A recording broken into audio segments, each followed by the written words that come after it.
When I walked into that courtroom, my parents were already smiling cold, victorious smiles that once terrified me as a child. They thought they'd won before the trial even began. After all, who would believe me, the daughter they'd abandoned 20 years ago, over them, the glamorous Whitmores everyone adored on TV? But this time, the game was different. My grandfather, the only person who ever truly loved me, had died, leaving his billion-dollar estate entirely to me. And now, the people who once left me crying on his doorstep were suing me for it. As I stood before the judge, my heart pounded. Then he looked up, studying me for a long moment. Suddenly, his eyes widened. "Wait," he said, his voice trembling. "You're her?" The room fell silent. My parents' smug expressions cracked because they realized the truth was about to destroy their perfect lie. I was 5 years old the day my parents vanished from my life. The sun in Santa Barbara was cruel that afternoon, too bright, too hot, burning everything it touched except the part of me that went cold. My mother, Victoria, knelt in front of me in her white summer dress, her perfume heavy with lilac and lies. "Be good for Grandpa, okay, darling?" she said, forcing a smile. Her lipstick was too red, her eyes too dry. My father, Charles, stood beside the car, tapping the hood impatiently. "Vic, let's go. We'll miss the flight." "Flight?" I asked, clutching the hem of her dress. "Where are you going? Can I come?" She froze for a heartbeat. "It's just a short trip, sweetheart. We'll be back before you know it." But even at 5, I heard the tremor in her voice. She didn't hug me. She kissed the air near my cheek, her earrings brushing my face. Then she turned and walked away, heels clicking like a countdown. The car door slammed, the tires spun on the gravel, and their silver convertible disappeared behind the tall iron gates. I ran after it until my lungs screamed, until my small legs gave out. The scent of dust and gasoline filled my nose. I screamed for them, but the only answer was the wind and the distant cry of seagulls. Then a hand rested on my shoulder, steady, warm, grounding. Grandpa Henry knelt beside me.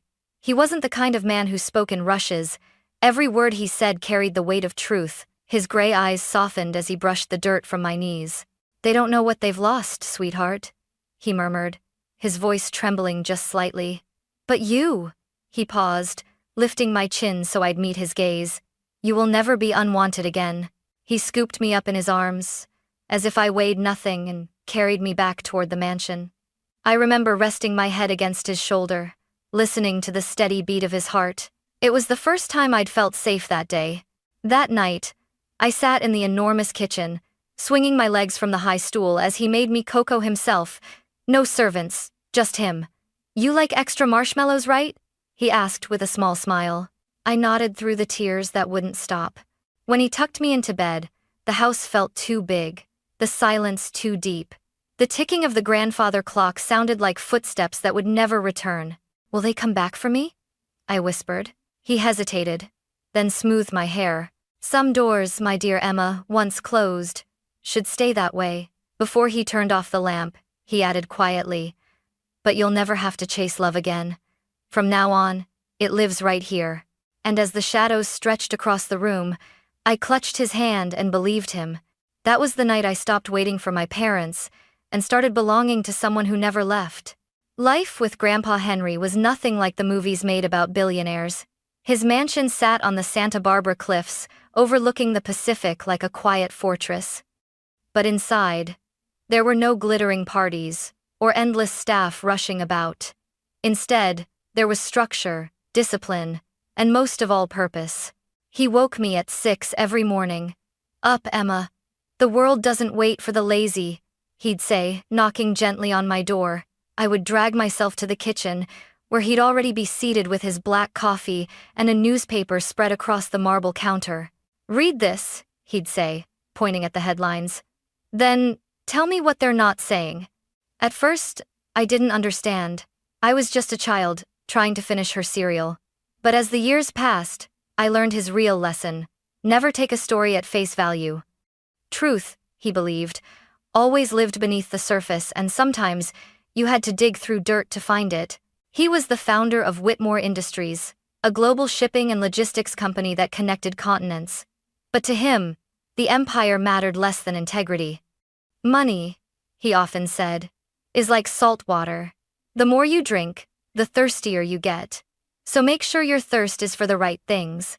I watched how people treated him. Politicians shook his hand, lawyers sought his advice, and employees feared disappointing him. Yet he was never cruel, just firm, fair, honest. When I was 10, he brought me to his office for the first time. The glass towers downtown glimmered against the sunset. Inside, everyone greeted him with respect and me with curiosity. "This is my granddaughter," he introduced proudly. "One day, she'll ask harder questions than any of you." I remember smiling shyly as he placed his hand on my shoulder. It wasn't about grooming me for power, it was about teaching me to see the world clearly. Every weekend, he'd drive us to the community center he funded. While other billionaires donated for publicity, Grandpa stayed for hours, helping children read or teaching them how to balance a checkbook. "Power means nothing," he'd whisper to me, "if you use it to rise alone." At 16, I found my parents' faces again, this time on TV. They were laughing on a red carpet in Los Angeles, promoting a reality show about second chances. I remember holding the remote tightly until my knuckles turned white. Grandpa entered the room quietly, watching the screen. "Do you miss them?" he asked. I wanted to say yes, but instead, I whispered, "Not anymore." He nodded slowly. "Good. Missing people who left you is like staring at closed doors. You'll never notice the open ones." That night, he gave me my first real gift, an old, leather-bound journal. "For your truth," he said. "One day, the world will try to rewrite it. Don't let them." I didn't realize it then, but that journal would one day save me in the same courtroom where my parents tried to destroy me. The morning my grandfather died, the world felt wrong. The air was too still, the ocean too quiet. I found him in his study, slumped over his desk, his reading glasses still resting on the open pages of his journal. The last thing he'd written was just one line. "Truth, in the wrong hands, turns to poison." I didn't cry right away. I just stood there, numb, staring at the man who had been my world, the man who had replaced everything I'd lost. When the grief finally came, it tore through me like a storm. The funeral drew half the city. Billionaires, judges, former presidents, everyone wanted to be seen honoring Henry Whitmore, the man who built an empire with honesty. But all I wanted was one more hour with him, one more lesson, one more cup of cocoa on a rainy night. Then I saw them, my parents, standing near the front row, dressed in black designer clothes, sunglasses hiding their expressions. My mother, Victoria, cried into a lace handkerchief, but even from a distance, I could tell the tears were fake.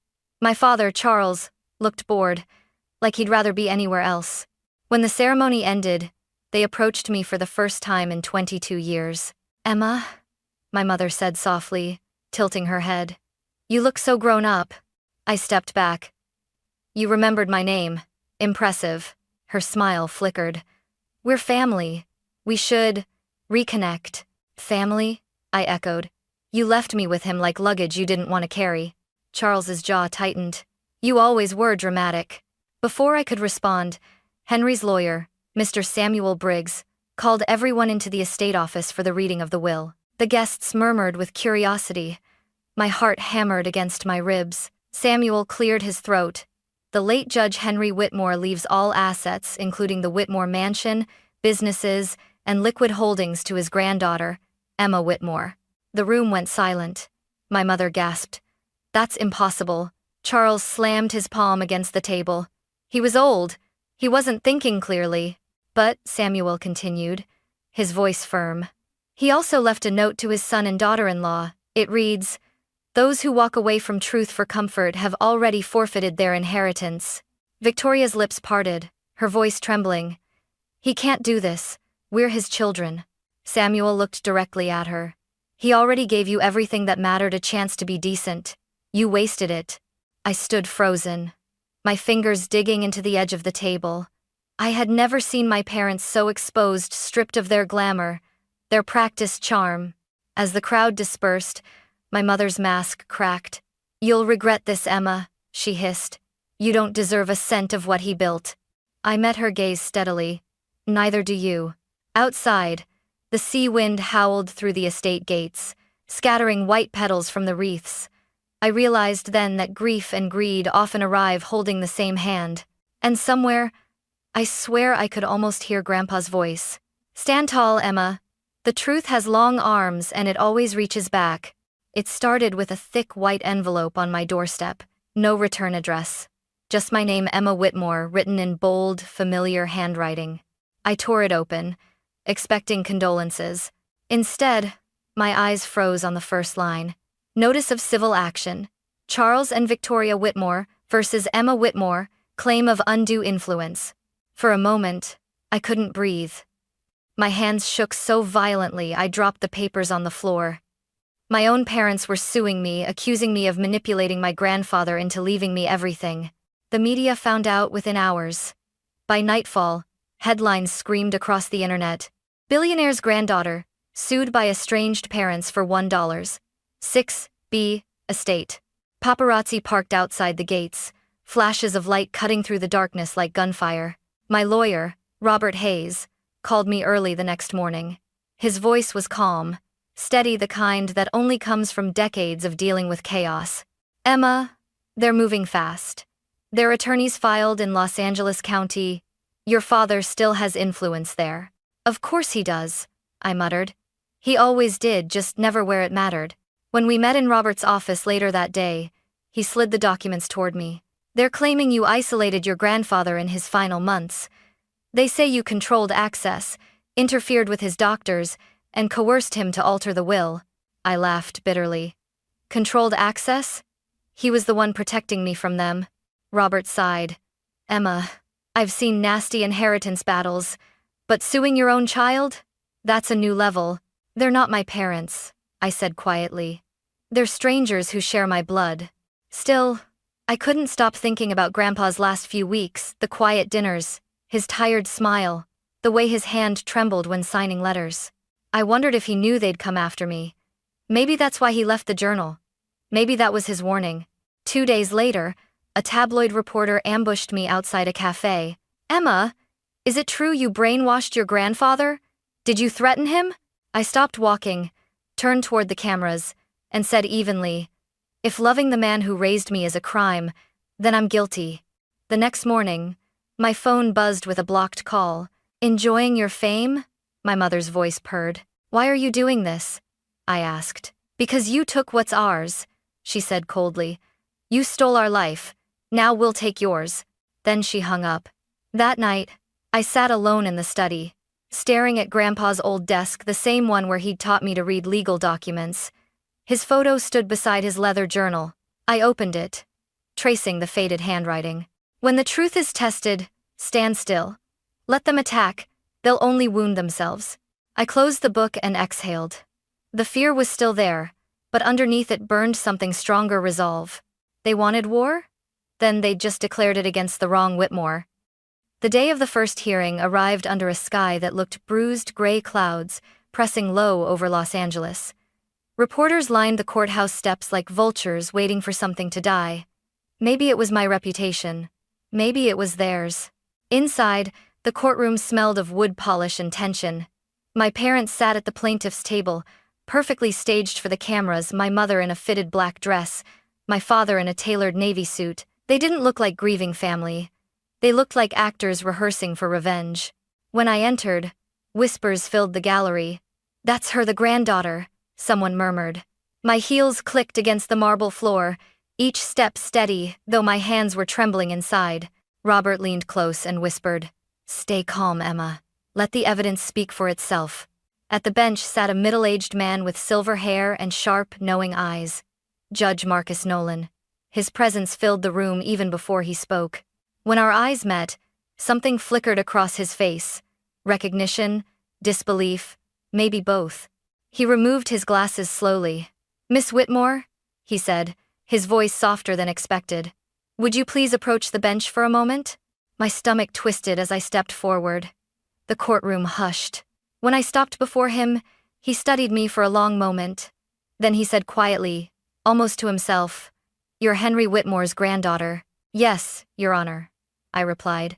He nodded once, his expression shifting from surprise to solemn respect.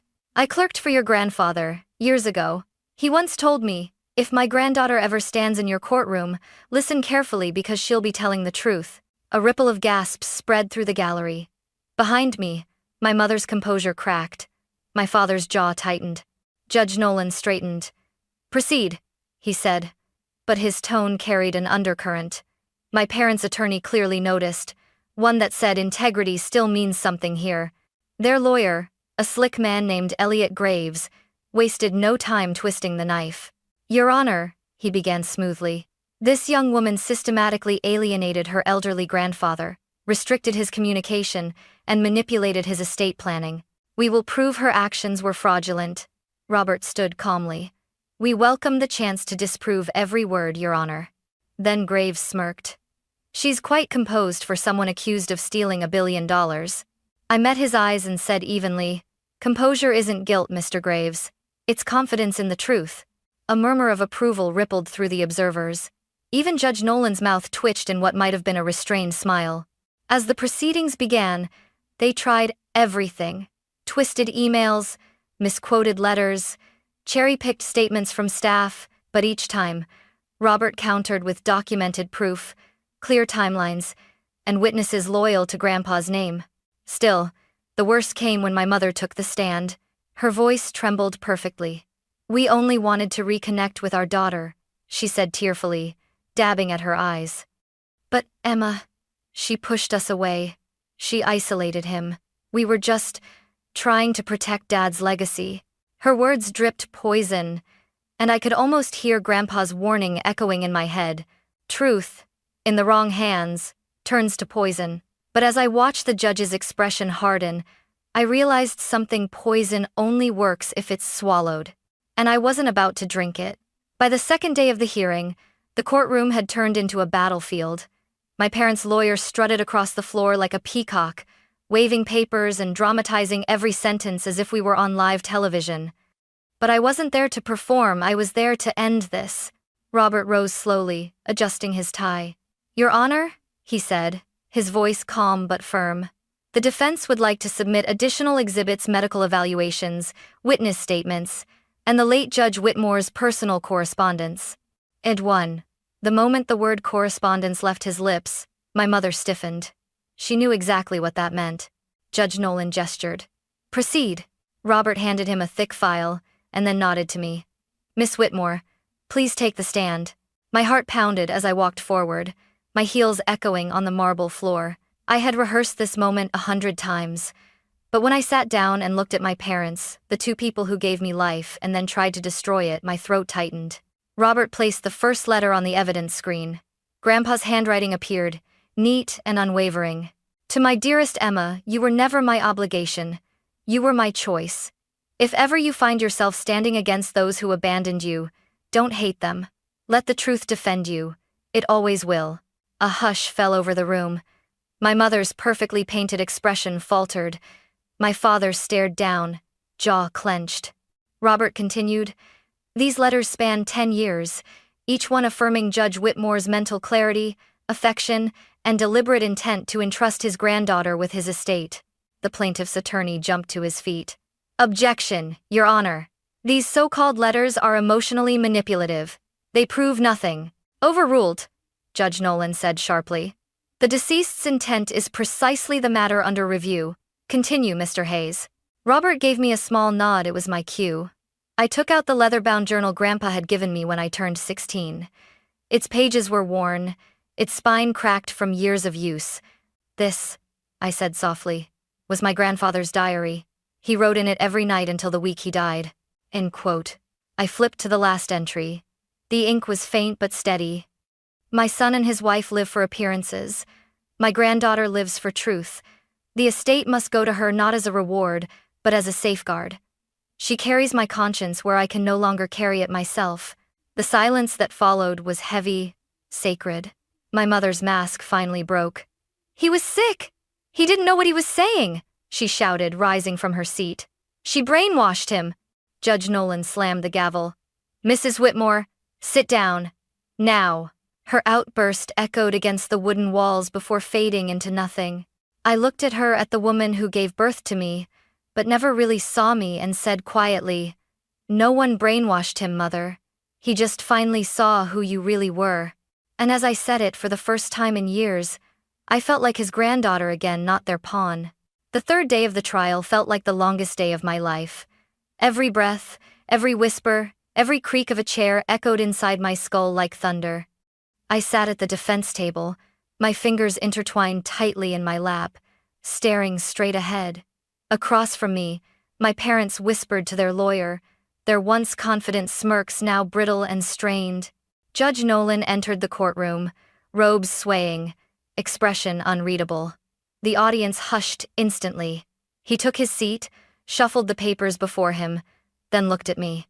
For a fleeting second, I thought I saw something like pride in his eyes. "This court," he began, "has reviewed all submitted evidence, testimonies, and correspondence of the late Judge Henry Whitmore." His tone was calm, measured, the kind of voice that could slice through lies without raising in volume. "What I see before me is not a case of manipulation, it is a case of misplaced greed." A soft murmur rippled through the room. My father's jaw tightened, my mother's hands began to tremble. "The plaintiffs," Nolan continued, "have failed to provide evidence that the defendant exercised undue influence. On the contrary, the deceased's own letters, medical reports, and will demonstrate deliberate, sound judgment." He paused, eyes sweeping over my parents. "Therefore, the court dismisses the plaintiff's claims in their entirety. The will of Judge Whitmore stands. The estate belongs to Miss Emma Whitmore." For a heartbeat, there was silence. Then reporters gasped, pens scratching, cameras flashing. But I didn't move. I just sat there, frozen, my pulse echoing in my ears. Judge Nolan looked directly at my parents. "Justice," he said clearly, "does not side with blood, it sides with truth." My father slumped back in his chair as if the words had physically struck him. My mother stared at the floor, lips parted but speechless. The gavel came down, a single, sharp crack that felt like the end of a war. When I finally stood, my knees nearly buckled. Robert touched my shoulder lightly. "It's over," he whispered. "You did it." But it didn't feel like victory, not the way people imagine. It felt hollow, like standing among ruins after the fire dies. As I turned to leave, my mother's hand shot out, gripping my wrist. Her nails dug into my skin. "You think this makes you better than us?" she hissed. "You'll regret this, Emma. You'll end up alone just like him." I met her eyes, calm but unflinching. "I'd rather be alone than empty," I said, pulling free. Outside, the sunlight hit me like a cleansing flame. The crowd surged forward, microphones thrust in my face, questions overlapping. "How does it feel to win? What will you do with the money?" I stopped on the courthouse steps, the California breeze tugging at my hair. "It wasn't about money," I said quietly, just loud enough for the cameras to catch. "It was about truth." That night, I sat by Grandpa's portrait, the verdict papers beside me, and whispered, "You were right. The truth really does have long arms." And today, it finally reached back. Weeks passed after the verdict, but peace didn't come easily.